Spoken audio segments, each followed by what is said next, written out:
أجل قد بقي أمامه ولا يدري ما الله قادر فيه، فليتزود العبد من نفسه ومن حياته لموته ومن شبابه لكبره ومن دنياه لآخرته، فإن الدنيا هذه خلقت لكم وأنتم خلقتم للآخرة.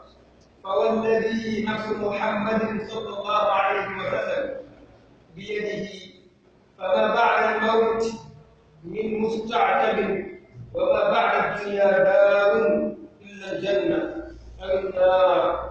أقول قولي هذا وأستغفر الله لي ولكم، فمن شاء فليؤمن ومن شاء فليكفر.